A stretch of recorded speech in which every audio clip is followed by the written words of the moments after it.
तोखे मिलथिन साण मञाई दसे आऊं पांदगी जी अगल पाई दस तोखे मिलथिन साण मञाई दस तोखे मिलथिन साण मञाई दस तोखे मिलथिन साण मञाई दस आऊं पांदगी जी अगल पाई दस तोखे मिलथिन साण मञाई दस आऊं पांदगी जी अगल पाई दस तोखे मिलथिन साण मञाई दस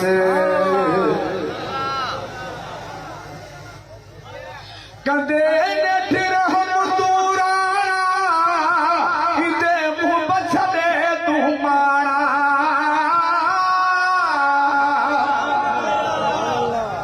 कंदे नेठ रहम तूं राणा इंदे मुंह बछड़े तूं माणा तुझे सोज़ कया संदसाणा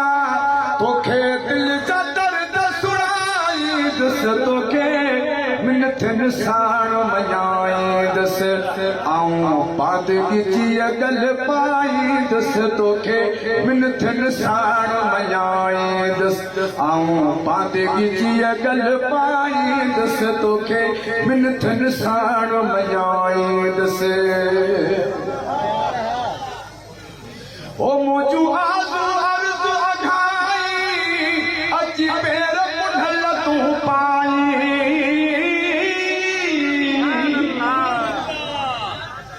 मुंहिंजूं आरज़ू अर्ज़ अघाई अची पेर पुढल तूं पाई हाणे हेॾो न पाई तोखे सुहिणा की न सहाई दस तोखे मिलथिन साण मञाई दस आऊं पांदगी जी अगल पाई दस तोखे मिलथिन साण मञाई दस आऊं पांदगी जी अगल पाई दस तोखे मिलथिन साण मञाई दस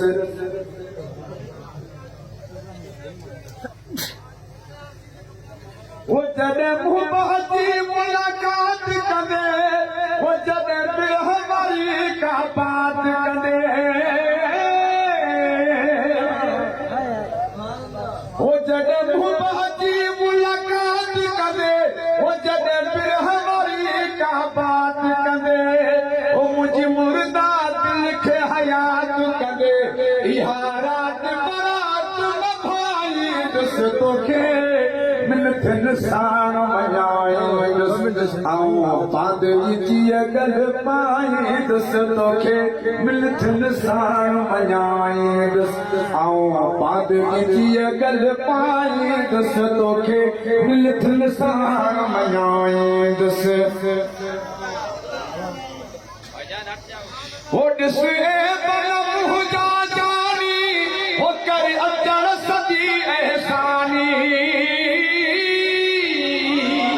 नारा हैदरी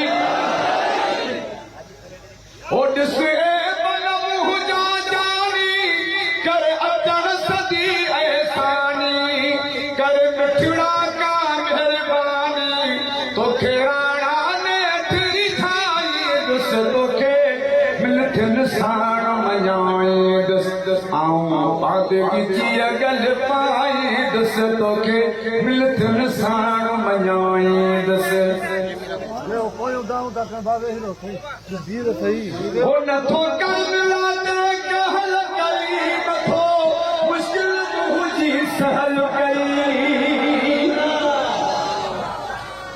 वो नथो कहल कई नथो मुश्किल मुंहिंजी सहल कई वो नथो मादे सां का महल कई वो तुंहिंजी खाक अखियुनि में पाई दस तोखे मिलथिन साण मञाई दस